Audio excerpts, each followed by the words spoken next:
కుమార్ కొట్టాడంటే ఒళ్ళు హోనం అయిపోద్ది. దాన్ని సరిచేయడానికి ఈ పెద్ద ఆయన తప్ప ఇంకెవరూ లేరు. లేచి తిరగడానికి అన్నాడు పడుతుందో. ముయ్యరా, ప్రాణం పోలేదని సంతోషపడటం మంచిది.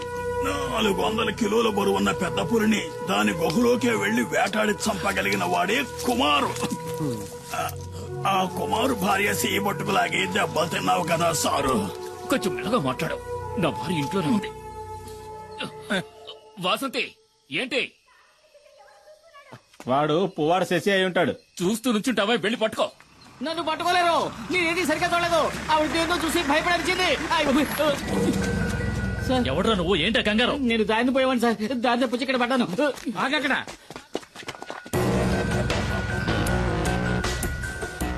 రమణాచారి, ఏసీపీ. ఇన్ఫర్మేషన్ వచ్చింది. రేపు ఉదయం వస్తారనుకున్నారు. నిన్న సాయంత్రం పులియూరుకు వచ్చాను. అప్పుడే తెలిసింది మీకు యాక్సిడెంట్ అయిందని. చూస్తుంటే ఇది యాక్సిడెంట్ లా లేదే రేంజర్. ఏదో పులి దాడి చేసినట్టుంది. దిగులు పడకండి, నాకంతా తెలుసు. నేను పులివేటకే వచ్చాను. దానికి ఈ రేంజర్ సహాయం కూడా కావాలి. మీ పేరేమిటండి? దివాకర్ సార్. సరే, మీరిక వెళ్ళొచ్చు. ఈ వైద్యుని కూడా తీసుకువెళ్ళండి. నేను ఈ రేంజర్ తో కొన్ని విషయాలు మాట్లాడాలి. ఇది తమాషా కాదు కుమార్, జాగ్రత్తగా ఉండాలి. ఇంతవరకు పోలీస్ ఆఫీసర్లు ఎవరు నేను వెతుక్కుంటూ ఈ ఊళ్ళోకి రాలేదు. ఇదే మొదటిసారి. కుమార్ ఏం చేశాడని? చూడనా, నువ్వు విషయం తెలియకుండా మాట్లాడుతున్నావు. పులిని చంపిన కేసు అయితే దానికి జామీన్ కూడా ఎవరు? నేనే పులిని చంపానడానికి సాక్ష్యం ఏమిటి? అయ్యో కుమార్, ఎఫ్ఐఆర్ రాసింది ఆర్కే గనుక దానికి సాక్ష్యాలేం అక్కర్లేదు, ఆధారాలు అంతకంటే అక్కర్లేదు. అడవిలో ఏ మృగాన్ని చంపిన కేసైనా రేంజరే స్వయం సాక్షి అవుతాడు. కోర్టుకు అది సరిపోతుంది. అది చాలదన్నట్టు ఆర్కేను కొట్టిన కేసు ఒకటి. దివాకర్ చెప్పింది కూడా నిజమే కుమార్. కొన్నాళ్ళ పాటు నువ్వు ఎక్కడైనా ఉండడం మంచిది. ఎందుకని? నేనేం వెతుక్కుంటూ వెళ్లి అడవిలో ఉన్న పులుల్ని చంపలేదే. చంపాను నిజమే. ఊళ్ళోకి చొరబడి పులియూరు ప్రజల్ని దారుణంగా చంపిన వాటిని చంపాను. అదేం పెద్ద నాకు తప్పనిపించట్లేదు. ఊళ్ళో వాళ్ళని పులి చంపితే కేసు లేదు, ఊళ్ళో వాళ్ళని చంపిన పులిని ఈ కుమారు చంపితే కేసు. ఈ పని కోసం నన్ను ఉరి తీసినా సరే ఆ రేంజర్ లాంటి ఎదవలకు భయపడి అడవిలోకి వెళ్లి ఎక్కడో తలదాచుకోవాల్సిన అవసరం నాకు లేదు. త్వరగా ఆ మూల పెట్టండి, బయటికి కనిపించకూడదు. రేయ్, ఏంట్రా మీరు చేస్తున్న పని? ఏంటి? అన్నయ్య కూడా మాట చెప్పకుండా అర్ధరాత్రి సరుకు తీసుకొస్తే మేమేం చేయగలం? ఎక్కడని దాచగలం? రేయ్, మీ అన్న సహాయం చేస్తానని చెప్పాడుగా, మరేంటి? రేయ్, అన్నయ్య సహాయం చేస్తానన్న మాట నిజమే. ఇప్పుడు ఆయన ఆ స్థితిలో లేడురా. ఈ పరిస్థితుల్లో అన్నయ్య వదన్ని చిన్నిని వదిలేసి రాలేడురా. అన్నయ్యతో నేను మాట్లాడతాను. ఆయన ఇంకో బండిని మీకు అరేంజ్ చేసిస్తాడు. సరే, అంతవరకు సరుకు ఈ లారీలోనే ఉండని. అదే ఇంకా ఎందుకు ఆలోచిస్తావు? ఇది చేసేది నీకోసం కూడా. ఆ విషయం మర్చిపోకరా. ఏంటి సింహాద్రి? ఏంటి విషయం చెప్పు. శంకర్ని నిన్న రాత్రి పోలీసులు పట్టుకున్నారు. రామయ్య కుడిబుచ్చం వాడు. గంజాయిన చుట్టూ వాడికొక్కడికే తెలుసు. ఇప్పుడు ఏం చేద్దామంటావా? ఇప్పుడే దాన్ని పులియూరుకు చేర్చాలి. దానికి ఒక్కటే దారింది, కుమార్. అరెస్టోళ్ళు పోలీసులు వెంటనే ఇక్కడికి వస్తారు. వాళ్ళ కళ్ళు గొప్పి లోడు తీసుకెళ్లగలిగిన వాడు ఈ పులియూరులో కుమార్ ఒక్కడే. అదెలా జరుగుతుంది సింహాద్రి? ఈ పరిస్థితిలో కుటుంబాన్ని వదిలి కుమార్ అన్న ఎక్కడికి రాడని మని చెప్పాడుగా. ఆ విషయం నాకు తెలీదు. ఈ సమస్య నుంచి మిమ్మల్ని రక్షించడానికి కుమార్ తప్ప ఇంకెవరూ లేరు. మేమంతా ఎంక్వైరీ చేశామన్నా. ఆ రేంజర్ ఇప్పుడు హాస్పిటల్లో ఉన్నాడు. మీకు వ్యతిరేకంగా హత్యానేరం కింద కేసు రిజిస్టర్ చేశాడు. అది కాక పులిని చంపిన కేసు ఒకటి. మేము వెళ్ళడానికి నువ్వు చెప్పిన జీప్ సరిపోతుంది. మిమ్మల్ని పోలీసులకు అప్పచెప్పి ఇక్కడి నుంచి వెళ్ళడానికి మనసు రావడం లేదన్నా. ఇప్పుడు వాళ్ళకి దొరికావంటే జామీన్ మీద కూడా బయటికి రానివ్వకుండా జైల్లో వేస్తారు.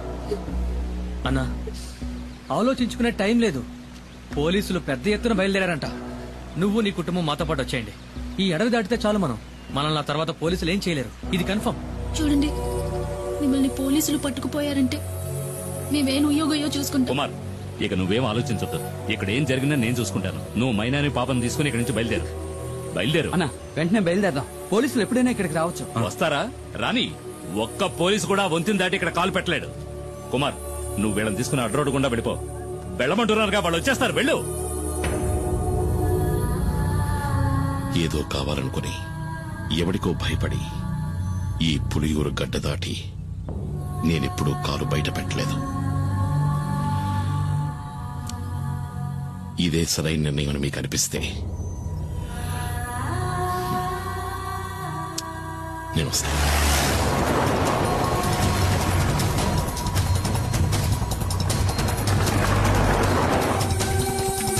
అన్న, త్వరగా రండి.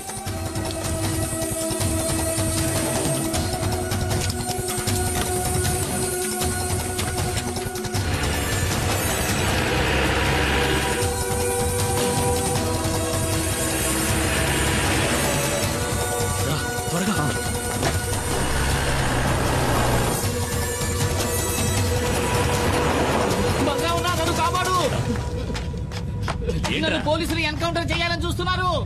ఎందుకు? ఆ రేంజర్ పిల్లలు స్నానం చేస్తుంటే తెలియక తొంగి చూసానన్నా. కమాన్, నువ్వు వెళ్ళి ఇక్కడి నుంచి. నేను వంతుని పేల్చేయబోతున్నాను.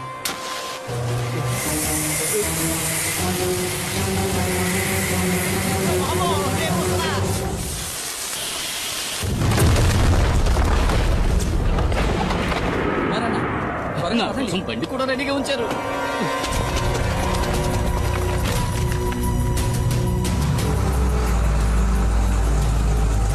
వాడు కుమారే కదా? అవును సార్. వాడు కూప్ రోడ్ దారి నుంచి తప్పించుకోవాలని చూస్తున్నాడు. మనం ఎస్టేట్ దారిలో వెళ్ళామంటే అడవి దాటేలోపు పట్టుకోవచ్చు. Don't waste time, move fast sir.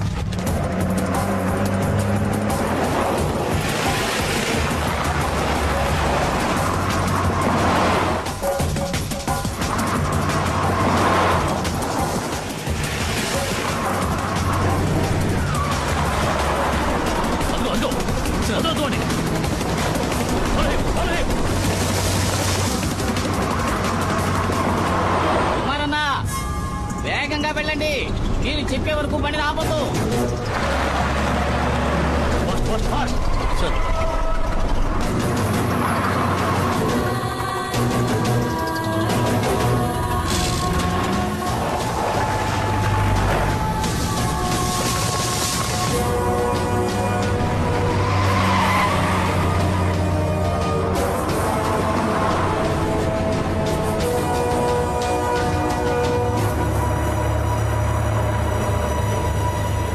పోలీసులు దొరికితే అంతే.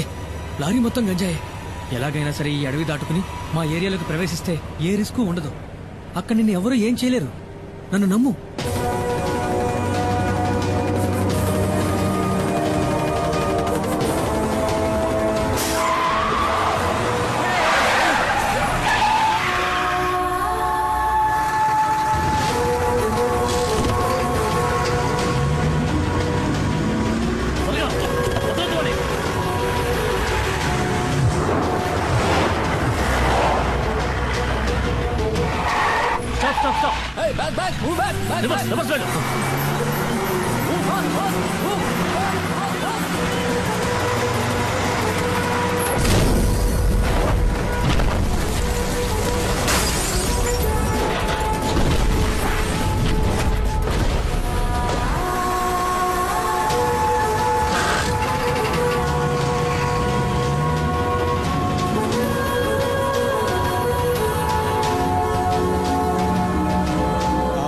పులియూరు వదిలిపెట్టి వెళ్లిన కుమారు అతని కుటుంబము మంగళాపురం దగ్గర డాడీ గిరిజా సంరక్షణలో ఉన్నారు. ఇక్కడున్న కేసును మాఫీ చేయిస్తానని చెప్పి ఆ డాడీ గిరిజా కుమార్కి మాటిచ్చాడు. బాధపడొద్దు, అతను తప్పకుండా తిరిగి వస్తాడు. నీ గురించి నేను చెప్తాను, తప్పకుండా సహాయం చేస్తాడు. బాబు, అడగటం మరిచాను, ఆ కుమారుతో ఎవరొచ్చారని చెప్పాలి?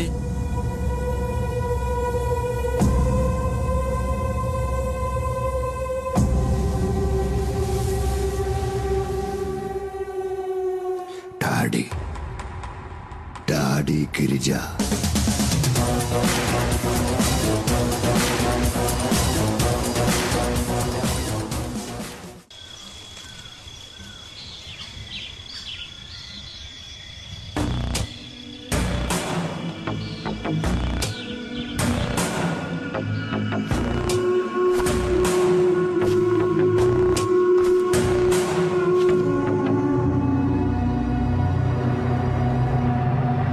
మనం ఎంత దూరం వచ్చాం, ఒక్క పోలీసుడు కూడా మనల్ని అడ్డుకోలేదు. చూసారా, గంజాయాకును పొడిగా చేసి లారీలో ఎక్కించినప్పుడు ఏదో అనుకున్నాను మీ గురించి.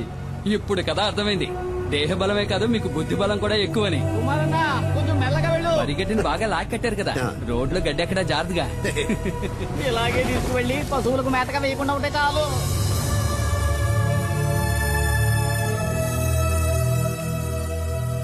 డబ్బు విషయం ఏమైంది? అది మేస్త్రి, డాడీ గిరిజా గురించి కాస్త అర్థమయ్యేటట్టు చెప్పవయ్యా.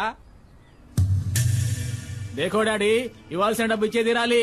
నువ్వేదో కష్టంలో ఉన్నావని ఖాదరాబాయ్ ఇన్నాళ్ళు ఓపిక పట్టాడు.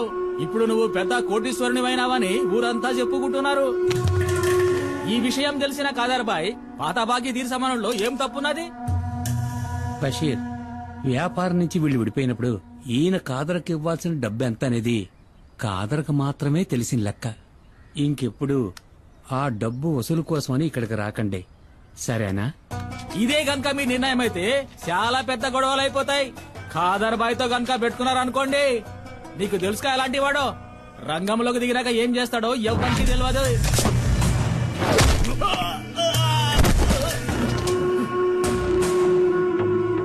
నేను మంగళాపురాన్ని ఏలేసి వచ్చిన తర్వాతేరా ఆ ఖాదర్బాయి గాడు అడుగు పెట్టాడు, పెద్దోడయ్యాడు. ఇల్లు అడిగి చెప్పు, ఆడికి దమ్ముంటే నా ఎదురుగా నిలబడి డబ్బులు అడగమను. బషీర్, ఏంటలా చూస్తావు, వెళ్ళు.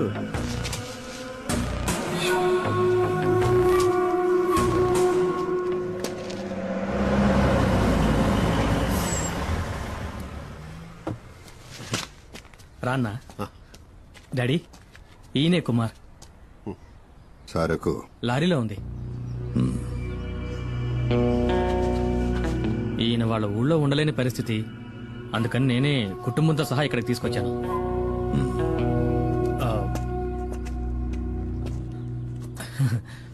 తప్పుగా అనుకోకన్నా, ఆయన స్వభావమే అంత. మేస్త్రి, కుమార్ అన్న ఫ్యామిలీతో మన అవుట్ హౌస్ లో ఉంటారు, సరేనా? భద్రా, ఇల్లు త్వరగా శుభ్రం చేయి. అలాగే సార్. అన్నా, ఇదే మీరు ఉండబోయే కొత్త ఇల్లు. ఇదా? ఈ ఇల్లా? ఇది మాకు సరిపడదు. మాలాంటి వాళ్ళు ఉండడానికి ఏదైనా చిన్నిల్లు ఉంటే చూడు. అది సరే, ఇంకేదో అనుకున్నాను. 2 రోజులుంటే అంతా అలవాటు అయిపోతుందన్నా, తర్వాత దీన్ని వదిలిపెట్టి వెళ్లేరు. నువ్వు ఇంకా బతికే ఉన్నావా?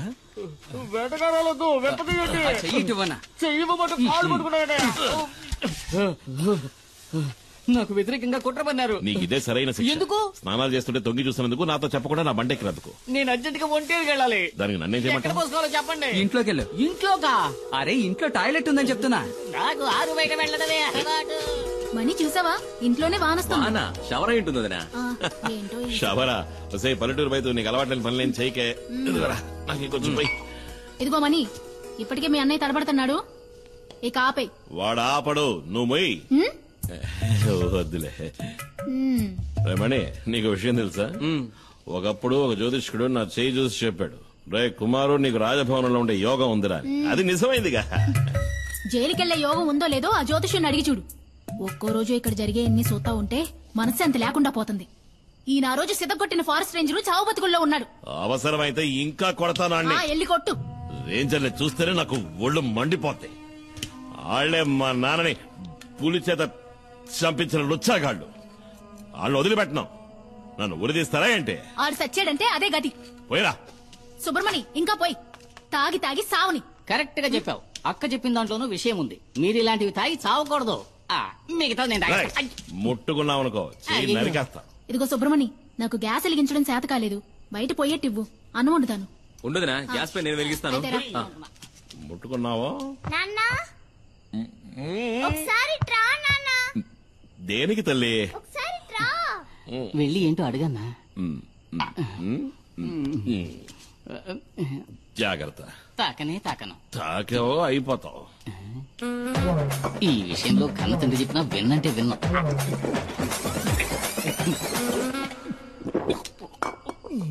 ఏంటి తల్లి? ఇది చూసావా?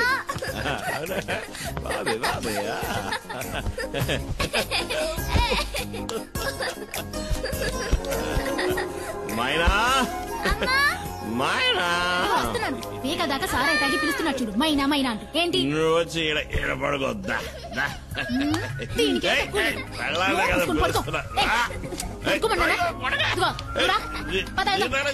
నువ్వు పడుకోవా? కొట్టేననుకో.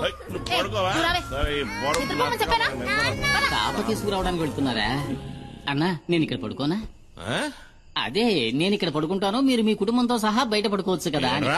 నిజమన్నా, నాకు తెలిసిన ఎంతో మంది దంపతులు మెత్త మెత్తటి ఇలాంటి పరుపు మీద హాయిగా పడుకుని ఎంజాయ్ చేయడం చూసినప్పటికీ నేనింతవరకు ఇలా పడుకునే అదృష్టానికి నోచుకోలేదు. ఇక్కడ ఉండడానికి లేదు. మీ ఊరికి పోరా. తమాషాగా అంటున్నావు. మళ్ళీ నువ్వు నా కండ పడ్డావో చంపేస్తాను నిన్ను. అనయ్య, అనయ్య, వాడిని ఇక్కడి నుంచి పంపించేస్తే మనం ఇక్కడ ఉన్న విషయం పోలీసులకు చెప్పేస్తాడు కదా. అయ్యో, అదొకటి ఉంది కదా. అక్కడే ఆగు. ఈ రాత్రికి వదిలే అన్నా, రేపు తెల్లవారుజామున వెళ్ళిపోతాను. పోనీ ఎల్లుండి, ఆవులెల్లుండి. మర్యాదగా చెప్తున్నా, నేను మర్యాదగానే వెళ్తా. ఉండమన్నాను కదా అని ఎదవేసారు వేసావనుకో, అంతే సంగతి. గుత్తి గులాబ్ జామ్ అయిపో. లేదన్నా, మన ఊరి పోలేరమ్మ మీద ఒట్టు. ఎవరు స్నానం చేస్తున్నా నేను తొంగి చూడను, నేను అసలు స్నానం చేయను. ఒకవేళ చూస్తే నీ తల పగిలిపోద్ది. కుమారన్న, ఒక చిన్న ప్రాబ్లం. ఏంటి? లారీలో ఉన్న సరుకు ఎలాగైనా ఈ రోజు రాత్రికే ఫార్మసీకి చేర్చాలి. ఫార్మసీ అదెక్కడుంది? ఇక్కడ నుంచి 3-4 గంటల ప్రయాణం ఉంటుంది. త్వరగా వచ్చి బండి తీయనా? అయ్యో, నేను ఇప్పుడు బండి తీయలేను. అదేంటి? కొద్దిగా వేసుకున్నా. మందు కొట్టి నడిపితే నెమల వాహనానికి కోపం వస్తుంది. ఇంతకుముందు 2 సార్లు అట్లా జరిగింది కూడా. మనం రేపు ఉదయం. అయ్యో కుమారన్న, అది మంచిది కాదు. రాత్రిలో లోడ్ దించేయాలి. పొగలైతే చాలా రిస్క్ అవుతుంది. ఇబ్బంది పెట్టకండి. సరే పర్వాలేదన్నా, లారీ తాళాలివ్వండి, నేను తీసుకెళ్తాను. వద్దు అన్నా, తెల్లారలోపు నీ లారీ ఇక్కడ ఉంటుంది. వేరే దారి లేదన్నా, ప్లీజ్ అన్నా.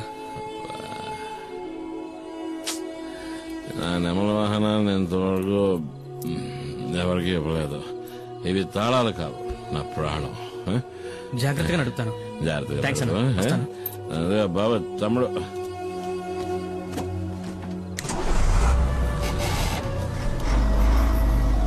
నా ప్రాణం పొద్దులతో బాధగా వదిలే, తట్టుకోలేకపోతున్నా. రాయ్, మిగిలిన సరుకు తీసుకురా. మిగిలిందంతా నేను తాగేశానన్నా.